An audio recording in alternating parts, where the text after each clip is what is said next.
This man is a shell, brother. Empty. All he desires is to forget. They weren't able to create any new prototypes with Mother, so they used artificial means. He's like us, brother. Or at least manufactured to be like us.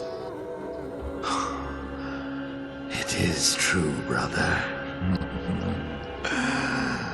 Conception.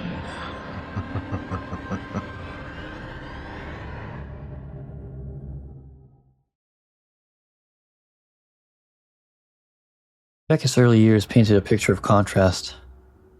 Dr. York's reports described a boy who faltered in the rigid order of classrooms, struggling to keep pace with lessons and lectures. Yet when he entered the military, the same boy seemed to transform.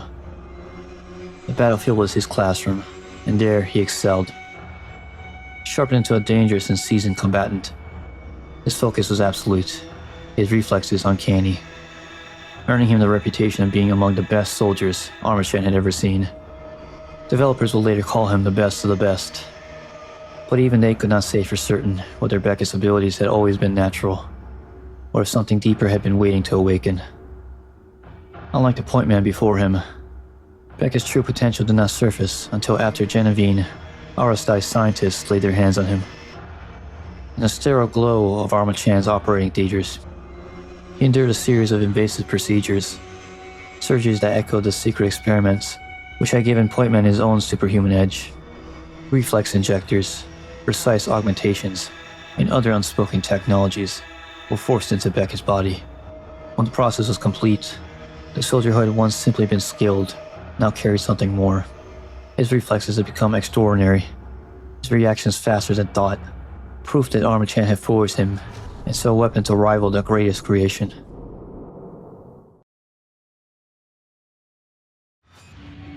Years later, Becket's path took him to Genevieve's luxurious condo, a mission that should have been routine.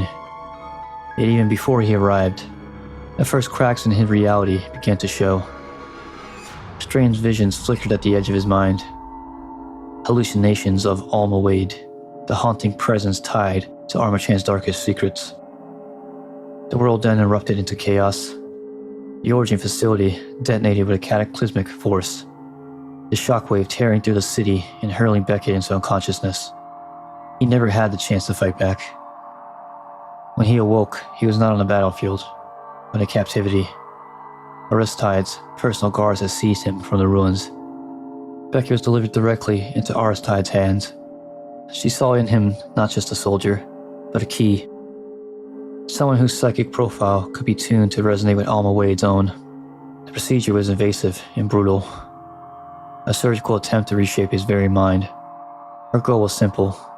Becket would serve as a lure, a distraction to occupy Alma's attention, while Armacham pursued their greater prize, the Pointman. But the truth ran deeper. Becket and his entire squad had been drafted, unknowingly, into a new Armacham initiative, Project Harbinger. Conceived as a successor to earlier programs, Harbinger sought to create replica commanders without subjecting Alma to further pregnancies. His methods, however, carried unforeseen consequences. Every candidate touched by the project became psychically sensitive to Alma, vulnerable to her presence in ways no ordinary soldier could endure. For Becket, this sensitivity became a curse. From that point onward, Alma's shadow followed him relentlessly. She appeared to him in visions, hallucinations, and moments that blurred the line between reality and nightmare. What began as distant glimpses grew into suffocating obsession, Alma drawn to him with an intensity unmatched by her interactions to nearly anyone else. As the unwanted bond deepened, Alma's presence grew more vivid, no longer the skeletal apparition of torment, but the figure of a young, unscarred woman. She shed her withered form and manifested before him whole, unbroken and bare. Her allure twisted into a weapon meant to draw him closer. Alma did not seek to merely haunt Becket. She sought to claim him. At last, in a rare moment, with the balance tipped in her favor, Alma cornered him. Yet instead of striking the killing blow, she hesitated. Against every instinct born of rage and trauma, she spared his life. choosing possession over destruction. Becket's will remained unbroken. When he slipped free from her grasp, Alma's fixation turned to fury.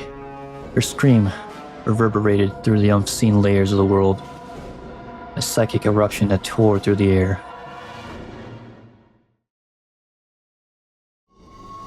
The shockwave rolled outward, detonating in a storm of raw power. Buildings buckled, fires blossomed, and from their dormant state, the replica soldiers stirred once more, awakened not by Armacham's design, but by Alma's wrath. When no other path left, Becket and Lieutenant Kiara Stokes turned to Snake Fist's advice. Their only hope of surviving Alma was a telsthetic amplifier, an Armacham device capable of magnifying psychic resonance to unnatural levels. If Becket could harness his power, he might have the strength to confront Alma directly, even destroy her in the mindscape where she reigned supreme. But before they could act, Genevieve emerged from the shadows. Her ambition lay bare. The amplifier, she explained, was never meant as a weapon for Becket to wield freely. Instead, she intended to use it as a cage, with Becket as a bait to draw Alma in. Contained and controlled, Alma would become Armacham's greatest bargaining chip, a living threat that Aristide could hold over governments and boardrooms alike. Her ruthlessness showed in an instant. Aristide turns her weapon on Stokes, firing without hesitation, and leaving the lieutenant to bleed out on the floor. Yet her victory was short-lived. Alma arrived before Aristide could finish her plan, and with a simple psychic blast, hurled her into the steel railing like a discarded toy. Then Alma's gaze fell upon Becket. She no longer appeared as the wrath of nightmares, but as the young woman she might have been, healthy, unbroken, and terrifyingly human. In that form she reached for him, a psychic bond coiled around Becket's mind, dragging him into the constructed hallucination where the phantoms of Harold Keegan assailed him. While his consciousness fought against the spectral onslaught, his body was left defenseless. Alma's obsession reached its climax.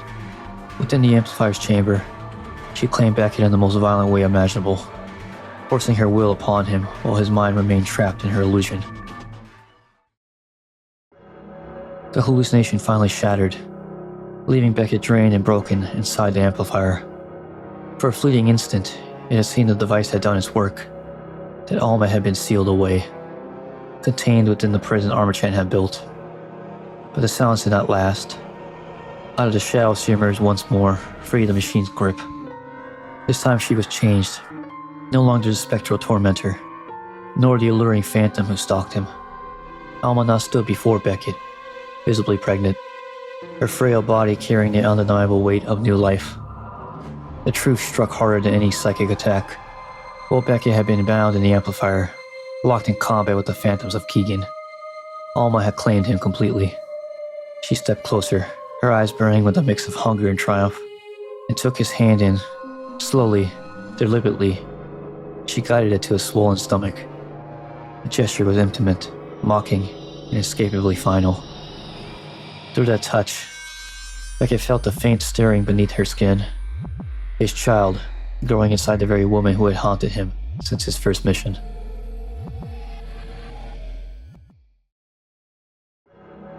Later, Armacham reclaimed him, locking him away as another specimen, another victim of their endless cycle of control and exploitation.